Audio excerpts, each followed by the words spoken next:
TV 9 Bharatvarsh देख रहे हैं आप। मैं हूं आपके साथ निधि वासनानी। बड़ा अपडेट आपको दे दें अरविंद केजरीवाल से जुड़ा हुआ। अरविंद केजरीवाल पर सुनवाई से जुड़ी हुई इस वक्त बड़ी खबर। बेल ऑर्डर पर एएसजी ने सवाल उठाए हैं। अरविंद केजरीवाल के बेल ऑर्डर पर एएसजी ने कहा है कि हमने प्रत्यक्ष सबूत दिए। कोर्ट ने कहा कि प्रत्यक्ष सबूत नहीं है। एएसजी की तरफ से कहा गया कि हमने सबूत दिए हैं, फैसला दें लेकिन गलत तथ्य नहीं होने चाहिए कोर्ट पे पेश। राउज एवेन्यू कोर्ट ने अपने आदेश में कहा था ईडी ने सबूत नहीं दिए, लेकिन ऐसा नहीं है। एएसजी ने हाईकोर्ट में बताया है कि हमने तथ्य दिए हैं।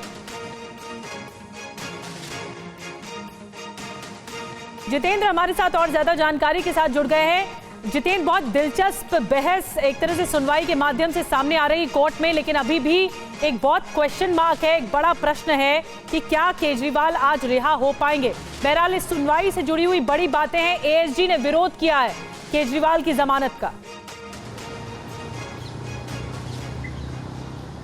जी बिल्कुल, देखिए एएसजी एसवी राजू ने साफ तौर पर अदालत में कहा कि जो लोअर कोर्ट का आदेश है वो कहीं ना कहीं अगर उसमें कहा जाए तो उसमें काफी त्रुटियां हैं, क्योंकि उसमें एएसजी एसवी राजू ने कहा कि दरअसल अदालत ने ईडी का पक्ष नहीं सुना है, अदालत को ईडी का पूरा पक्ष सुन लेना चाहिए था। साफ तौर पर अदालत के सामने ईडी ने कहा कि ईडी के पास अरविंद केजरीवाल के खिलाफ पर्याप्त सबूत है, लेकिन उस पर भी सवाल खड़े कर दिए गए। सबूतों की जो कड़ियां थी वो अदालत के सामने पेश की गई, उन पर सवाल खड़े कर दिए गए। जो बयान थे इस दौरान सरकारी गवाहों के, उन पर सवाल खड़े कर दिए गए। तो कहीं ना कहीं एसवी राजू पूरे तरीके से नाखुश लोअर कोर्ट के आदेश पर दिखाई दिए और उन्हीं पर सवाल खड़े करते हुए इस वक्त हाई कोर्ट में अपनी दलीलें पेश कर रहे हैं। खास दलील एसवी राजू की तरफ से भी ये दी गई कि दरअसल जो 100 करोड़ रुपए की रिश्वत दी गई है, एसवी राजू का कहना है कि इस मामले में अरविंद केजरीवाल दो तरीके से उनके ऊपर पीएमएलए का मुकदमा है। एक तो यानी कि निजी रूप से जो कि अरविंद केजरीवाल के ऊपर है कि अरविंद केजरीवाल के आदेश के बाद इस तरीके का पूरा घोटाला हुआ, उसमें उनकी मिलीभगत है।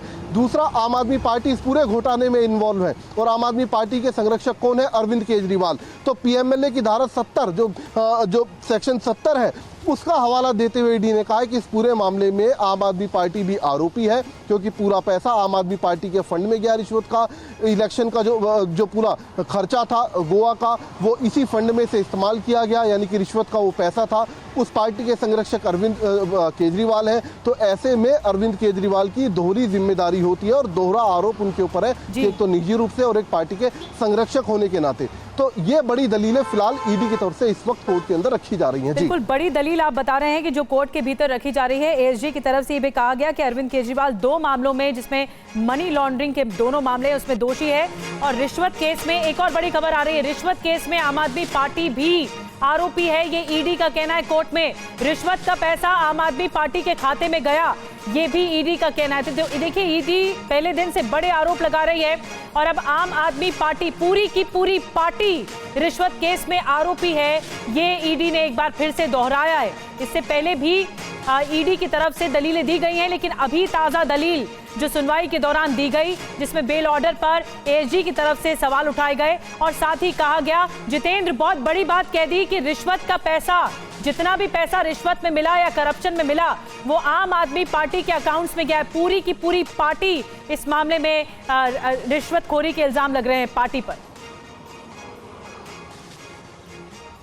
जी बिल्कुल, देखिए ईडी शुरुआत से लगातार अदालत के अंदर कहती आ रही है जो रिश्वत का पूरा पैसा था इस पूरे आबकारी घोटाले के अंदर, वो पैसा आम आदमी पार्टी के खाते में गया और उसका इस्तेमाल बाकायदा गोवा इलेक्शन को लड़ने के अंदर किया गया। इसके अलावा अन्य खर्चे भी आम आदमी पार्टी के उसी रिश्वत के पैसे से किए गए। तो ऐसे में पीएमएलए की जो धारा है 70, उसका इस्तेमाल करते हुए आम आदमी पार्टी को भी आरोपी बनाया जाना चाहिए। और इसी दलील का हवाला इस वक्त आम आदमी जो ईडी के जो वकील हैं, जो ASG attorney solicitor general SV Raju, वो हाई कोर्ट के अंदर दे रहे हैं। साथ ही उन्होंने आम आदमी पार्टी को एक कंपनी के तौर पर बताया है, क्योंकि पीएमएलए की धारा 70 ये कहती है कि अगर किसी कंपनी से जुड़ा कोई भी अधिकारी अगर कोई घोटाला करता है तो कंपनी भी उस पूरे घोटाले के अंदर आरोपी मानी जाएगी। तो ऐसे में अगर पार्टी के नेताओं ने घोटाला करा है तो आम आदमी पार्टी एक कंपनी होने के नाते इस पूरे मामले में आरोपी मानी जाएगी। और इसमें तो खास तौर पर जांच के दौरान ये सामने आ चुका है कि जो रिश्वत का पूरा पैसा था वो पैसा आम आदमी पार्टी के खाते में गया और उसी का इस्तेमाल गोवा चुनाव में किया गया।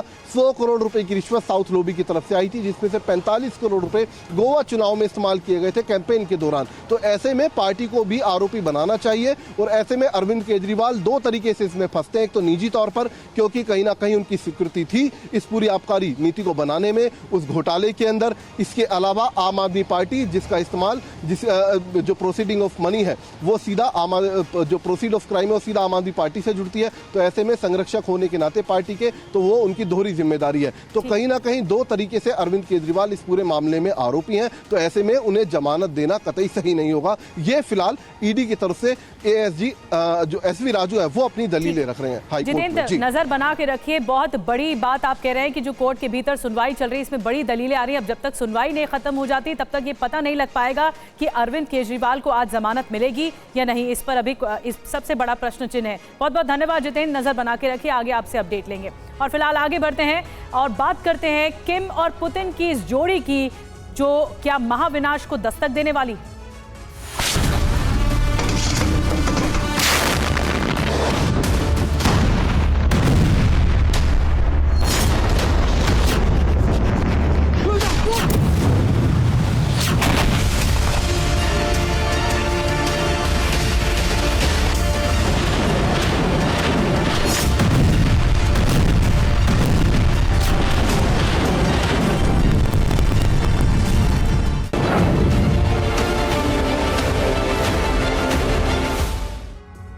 जी हाँ, दुनिया में महाविनाश की घंटी बज चुकी है, क्योंकि दो फ्रंट पर इस वक्त चल रही है बहुत विध्वंसकारी जंग और पुतिन ने यूक्रेन में विध्वंसकारी हमले भी शुरू कर दिए हैं। तो जवाब यूक्रेन की तरफ से भी दिया जा रहा है। उधर मिडिल ईस्ट में इजराइल और हिजबुल्लाह भी भीषण जंग चल रही है इन दोनों के बीच में। आईडीएफ के फाइटर जेट लेबनान में बारूदी बम वर्षा कर रहे हैं। सारी खबरों को डिटेल में आपको बताएंगे, लेकिन पहले इस वक्त की सबसे बड़ी खबर आपको बता दें।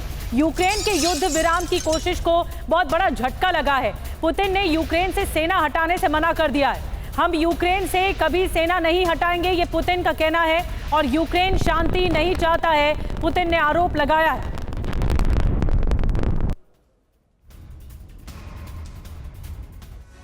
तो यूक्रेन में महाविनाश तक युद्ध विराम नहीं होगा। देखिए पुतिन ने क्या कुछ कहा है, बिग वॉल के जरिए आपको बताते हैं पुतिन ने क्या कहा है। रूस यूक्रेन से सेना कभी वापस नहीं बुलाएंगे। कीव की सेना वापसी की मांग, युद्ध जारी रखने की कोशिश है और ज़ेलेंस्की सत्ता छोड़ना नहीं चाहते। तो देखिए इसका असर कैसे होगा, युद्ध विराम नहीं होगा। इसके अलावा पुतिन ने कहा कि जीत हासिल करने की प्रतिज्ञा कीव की हार है और टैक्टिकल ऑपरेशन को स्ट्रैटेजिक ऑपरेशन दिखाने की कोशिश है। कीव का सपना कभी साकार नहीं होगा। तो ये एक तरह से चेतावनी है जो कि पुतिन की तरफ से सामने आई है। अमेरिका की खुफिया रिपोर्ट है कि पुतिन एंटी अमेरिका ब्लॉक को युद्ध के लिए तैयार कर रहे हैं और कई नेटो देशों पर एक साथ हमला कर सकते हैं। पुतिन का प्लान सिर्फ यूरोप से जंग शुरू करना नहीं है, बल्कि एशिया से भी वो जंग शुरू करने वाले हैं। देखिए क्या है पुतिन के विदेश दौरों का असली मकसद, कहां-कहां रूस ने सैन्य तैनाती की है और वर्ल्ड वॉर 3 के कितने एपिसेंटर इस वक्त तैयार हो चुके हैं।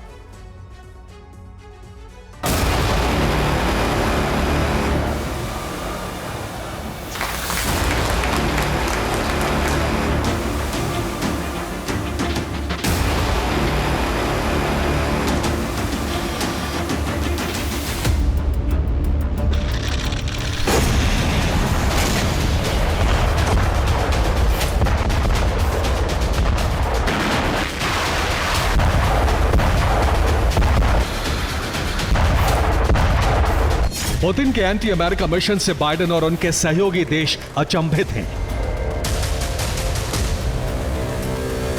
पुतिन ने बीते 2 साल में जिस रफ्तार से दुनिया भर के अमेरिका विरोधी देशों का गुट तैयार किया, वो सोची समझी रणनीति है।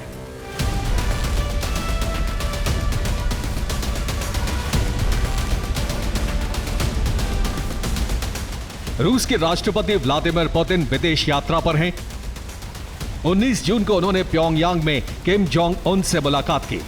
उनके साथ और उस सेनात लिमोजीन में सैर की और उसके बाद वियतनाम की राजधानी हैनोई पहुंचे। यहां वियतनाम सरकार ने उनका स्वागत किया और दोनों देशों के साथ रूस ने 20 से ज्यादा सैन्य और सामरिक समझौते किए।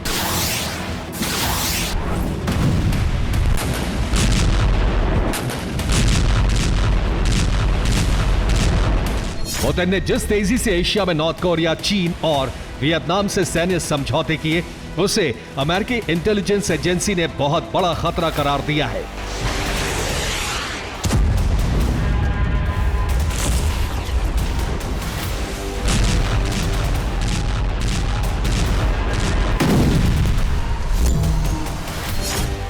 नॉर्थ कोरिया के साथ रूस का परस्पर रक्षा समझौता हुआ है। इसका मतलब है कि अगर नॉर्थ कोरिया पर हमला होता है तो रूसी सेना मदद देगी। अगर रूस पर हमला होता है तो नॉर्थ कोरिया की सेना रूस की मदद करेगी।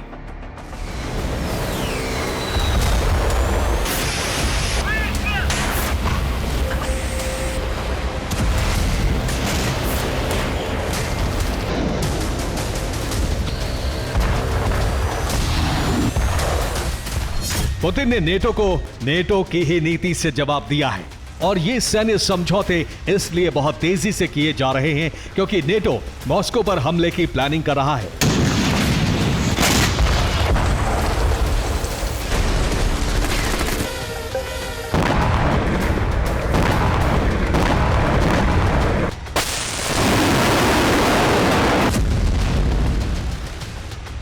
रूसी खुफिया एजेंसी एफएसबी की रिपोर्ट है कि जुलाई के महीने में नेटो देशों की बैठक प्रस्तावित है। इस बैठक में वर्ल्ड वॉर 3 के फाइनल वॉर प्लान पर सहमति बन सकती है। बैठक के बाद नेटो सेनाएं मॉस्को पर हमला कर सकती हैं।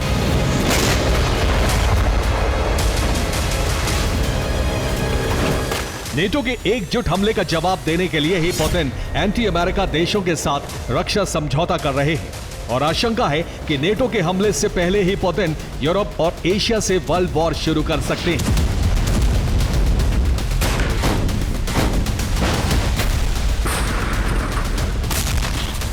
पुतिन ने विश्व युद्ध के 7 सेंटर तैयार कर लिए हैं। यूरोप में पुतिन के वर्ल्ड वॉर के पहले 3 एपिसेंटर तीनों बाल्टिक देश यानी एस्टोनिया, लातविया और लिथुआनिया बनने वाले हैं। इन पर हमले के लिए सैन्य तैनाती पूरी हो चुकी है। पुतिन का चौथा एपिसेंटर बनने वाला है सहयोगी देश बेलारूस। बेलारूस से पुतिन टैक्टिकल न्यूक्लियर हमले शुरू कर सकते हैं। 5वां एपिसेंटर बनने वाला है पोलैंड। बेलारूस की जमीन से पोलैंड पर रूस ग्राउंड ऑपरेशन शुरू कर सकता है। 6ठा एपिसेंटर बनने वाला है नॉर्थ कोरिया। नॉर्थ कोरिया में लॉन्ग रेंज मिसाइलें तैनात करके पुतिन अमेरिका के सहयोगी साउथ कोरिया और जापान पर हमला कर सकते हैं। 7वां एपिसेंटर बनने वाला है वियतनाम। वियतनाम में मिसाइलें तैनात करके अमेरिका के गुआम बेस पर हमले की तैयारी कर रहा है।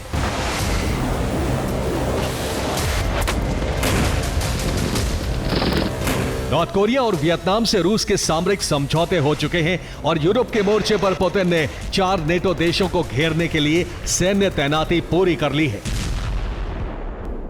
और इस बीच एक और बड़ी खबर मिल रही है। रूस का यूक्रेन पर भीषण ड्रोन अटैक हुआ है। ड्रोन के जरिए यूक्रेनी सैन्य ट्रक पर हमला किया गया। रूस के हमले में ट्रक पूरी तरह से तबाह हो गया। ये देखिए तस्वीरें दिखा रहे हैं, ये पिन पॉइंटेड टारगेटेड अटैक था और ये ड्रोन से किया गया। रूस का यूक्रेन पर ड्रोन अटैक है, भीषण ड्रोन अटैक है। ड्रोन के जरिए यूक्रेनी सैन्य ट्रक पर अटैक हुआ है। रूस के हमले में ट्रक पूरी तरह से तबाह होता हुआ दिख रहा है।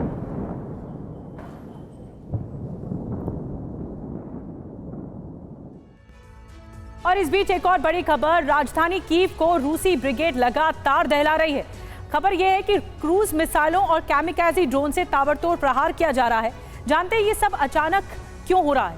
आप नहीं समझ पाएंगे क्योंकि ये एक रणनीति के तहत हो रहा है। दरअसल बीती रात रूसी ब्रिगेड पहली बार कीव के बॉर्डर तक पहुंची और ईस्टर्न फ्रंट से कीव की घेरेबंदी शुरू कर दी और अब राजधानी कीव में तबाही मचाई जा रही है।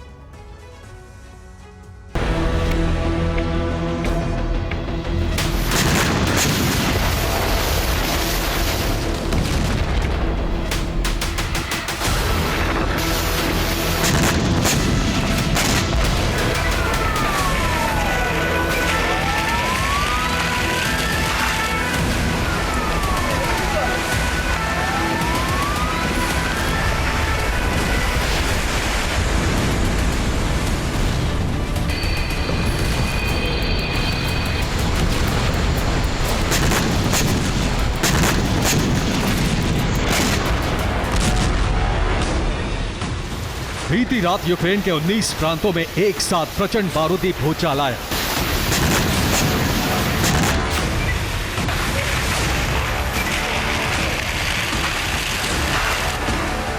चंद घंटों के भीतर यूक्रेन का 70% इलाका जलकर राख हो गया।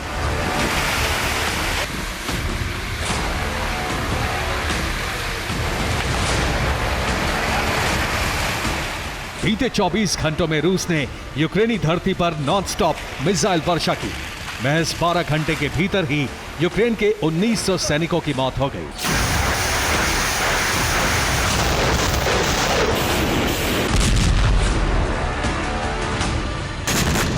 और एक्सपर्ट्स का दावा है कि रूसी डिफेंस ने यूक्रेनी सरजमी को दहलाने के लिए बारूद से पाटने के लिए महज 24 घंटे में 100 टन यानी 1 लाख किलो बारूद बरसाया।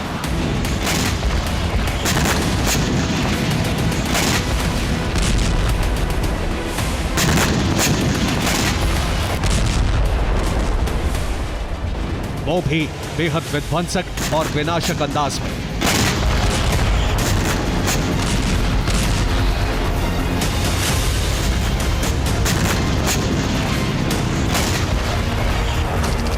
बस फिर क्या, यूक्रेन की राजधानी कीव समेत कई बड़े शहर और प्रांत बारूदी प्रलय से थर्रा उठे।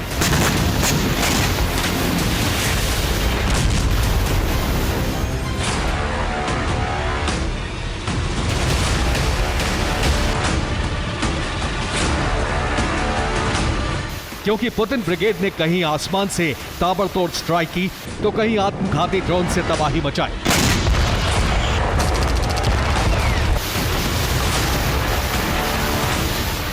कहीं आर्टिलरी शेल से सीरियल अटैक किया तो कहीं MLRS और KH सीरीज की मिसाइलों से कोहराम मचाया।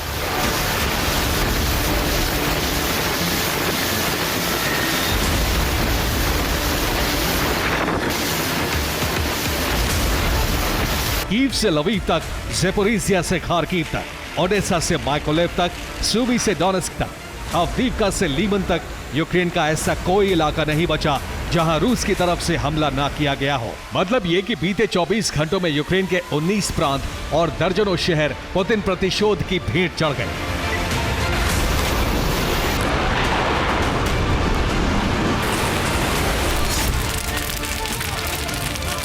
क्योंकि पहले तो यूक्रेन ने पुतिन के शांति प्रस्ताव को ठुकराया और फिर पश्चिमी रूस के इलाकों को ड्रोन स्ट्राइक से दहलाया।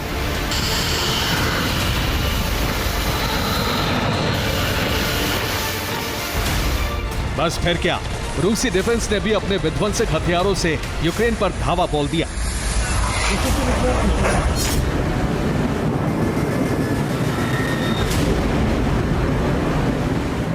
दावा किया जा रहा है कि रूसी डिफेंस ने यूक्रेन पर शाहिद 136 कामिकाज़े ड्रोन से अटैक किया।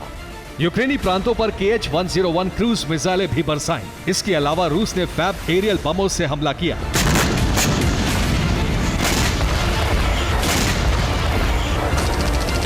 यही वो विनाशक हथियार हैं जिनके इस्तेमाल से रूस ने सिर्फ 24 घंटों के भीतर 1 लाख किलो बारूद यूक्रेन में झोंक दिया।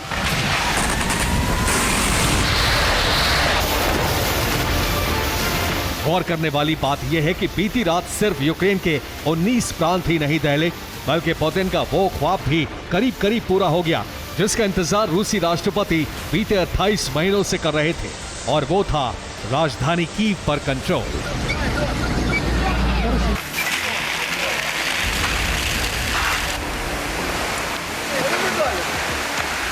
और एक और बड़ी खबर आपको बता दें, रूस पर यूक्रेन का भीषण अटैक हुआ है। क्रीमिया पर और क्रास्नोडार पर अटैक हुआ है। रूस ने यूक्रेन के कई ड्रोन मार गिराए हैं। यूक्रेनी हमले में रूस को भारी नुकसान हुआ है।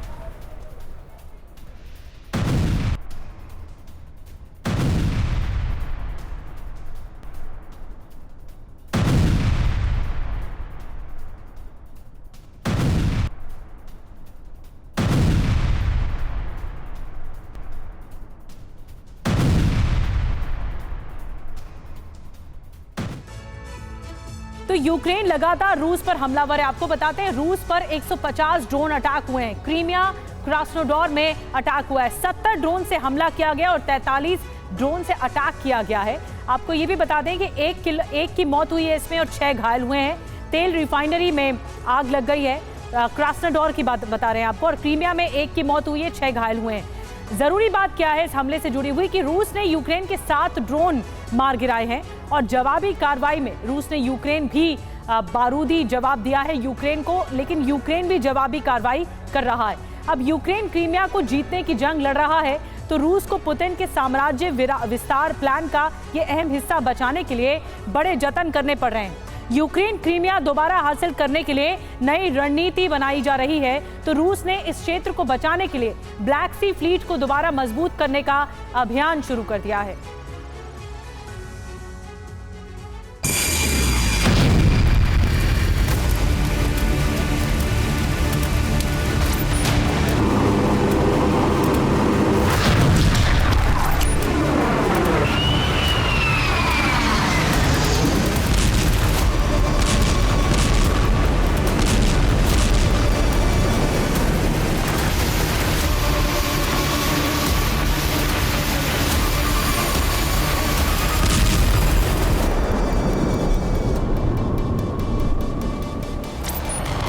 क्रीमिया पेनिनसुला का छोटा सा इलाका रूस की यूक्रेन पर विजय का प्रतीक है।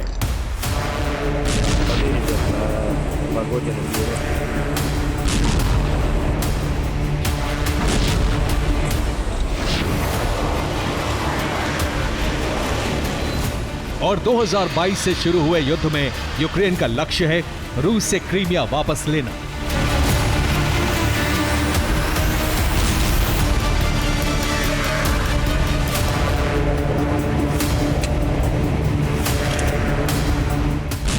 इसीलिए यूक्रेन की सेना लगातार क्रीमिया पर हमले कर रही है।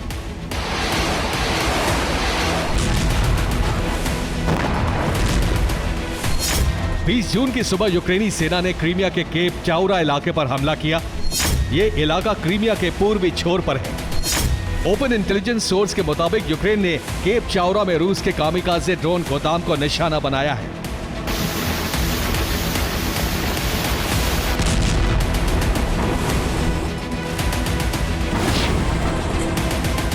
20 जून की सुबह सागर तट के करीब केप चाउरा में धुआं उठता नजर आया।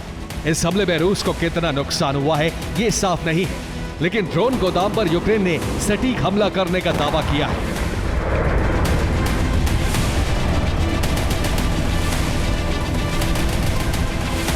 यूक्रेन ने अमेरिका से मिले इनपुट के बाद यह हमला किया।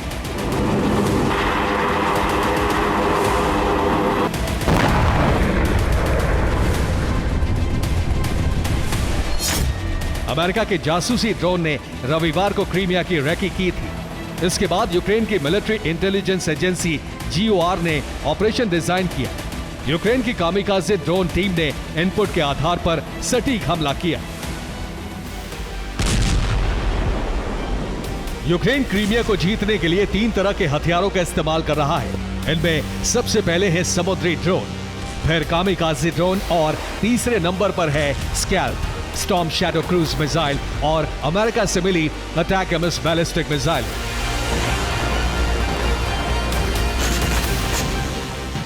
यूक्रेन पहला ऐसा देश है जिसने अनक्रूज सरफेस वेसल अटैक टीम तैयार की और अब क्रीमिया पर बड़े हमलों के लिए अपने समुद्री ड्रोन में नए बदलाव कर रहा है।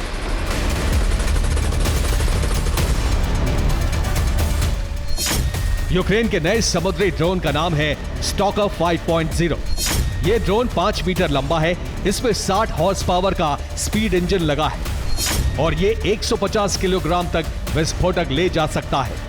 इसकी रफ्तार 75 किलोमीटर प्रति घंटे है।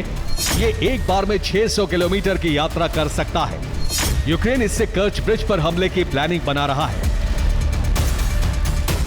क्रीमिया के कर्च ब्रिज के ध्वस्त होने का मतलब है रूस का क्रीमिया से रेल और रोड कनेक्शन कटना।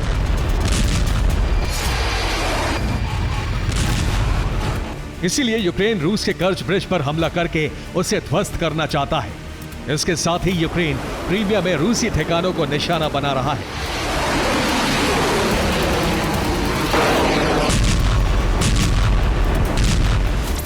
रूस ने सेवास्तोपोल बेस से अपने सभी बड़े युद्धपोत हटा लिए हैं और अब कर्च ब्रिज की सुरक्षा में वो भी यूक्रेन की तरह नए ड्रोन तैनात करने वाला है। यह रूस का नया समुद्री ड्रोन है जो कर्च ब्रिज और क्रीमिया के नेवल बेस की सुरक्षा में तैनात होने वाला है। रूस का समुद्री ड्रोन 75 किलोमीटर प्रति घंटे की रफ्तार से चलता है। ये 500 किलोमीटर तक यात्रा कर सकता है और इसमें 1 टन तक विस्फोटक भरे जा सकते हैं। इस ड्रोन को अब क्रीमिया में तैनात किया जाएगा। ये यूक्रेन के समुद्री ड्रोन को ट्रेस करके उन्हें ध्वस्त करेगा।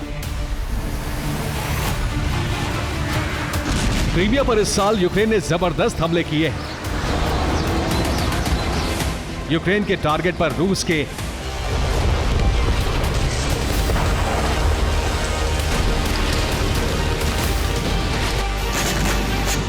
17 जून को भी यूक्रेन ने पोर्ट सिटी क्रीमिया पर हमले किए, जहां सेवास्तोपोल और नोवरोसिस्क को निशाना बनाया गया।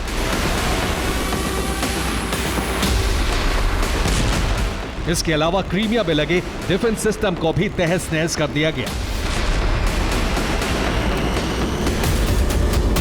बीते 2 महीने में क्रीमिया की जमीन पर यूक्रेन ने रूस को जबरदस्त नुकसान पहुंचाया है।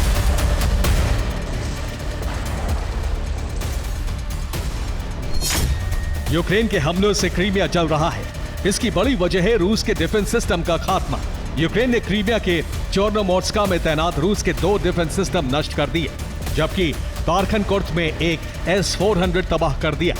यह फोतोरिया में एक S-300 पर हमला करके उसके रडार सिस्टम को जला दिया। साकी में भी एक डिफेंस सिस्टम रूस को गंवाना पड़ा है। बेल्बेक में लगे S-400 डिफेंस सिस्टम को भी यूक्रेन ने तबाह कर दिया, जबकि सेवास्तोपोल में लगे 3 S-300 पूरी तरह बेकार कर दिए। आई-पैत्री पर्वत में एक डिफेंस सिस्टम तबाह किया गया। लुस्ता में एक S-400 यूक्रेन के हमले में तबाह हो गया। इसी तरह डोन्स्के में एक डिफेंस सिस्टम रूस को गंवाना पड़ा। जनकोई में 2 S-300 डिफेंस सिस्टम नष्ट हो चुके हैं। माइसोवा में लगे डिफेंस सिस्टम S-400 को यूक्रेन ने उड़ा दिया। और इस तरह 2 महीने में 15 डिफेंस सिस्टम तबाह करके यूक्रेन ने क्रीमिया के युद्ध में बढ़त बना ली है।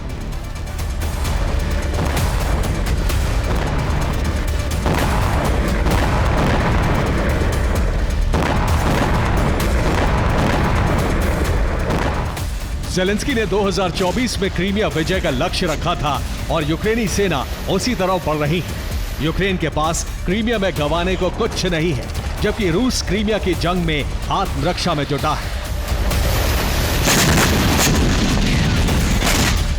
Bureau report, TV9 Bharatvarsh.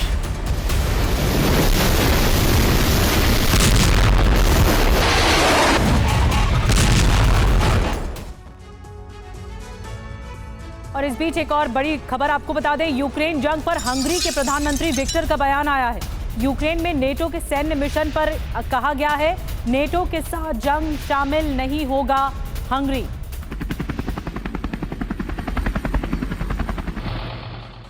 और इजरायल में लेबनान पर हमले की तैयारी के बीच हिजबुल्लाह ने भी आस्तीनें चढ़ा ली हैं। हिजबुल्लाह चीफ नसरल्लाह ने वीडियो जारी करके न सिर्फ इजरायल को धमकी दी है, बल्कि उसके मददगारों को भी अंजाम भुगतने के लिए तैयार रहने को कह दिया है।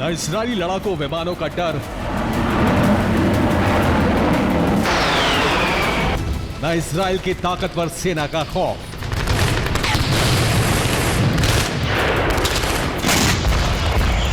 और न ही इजरायल के मददगार अमेरिका से कोई दहशत।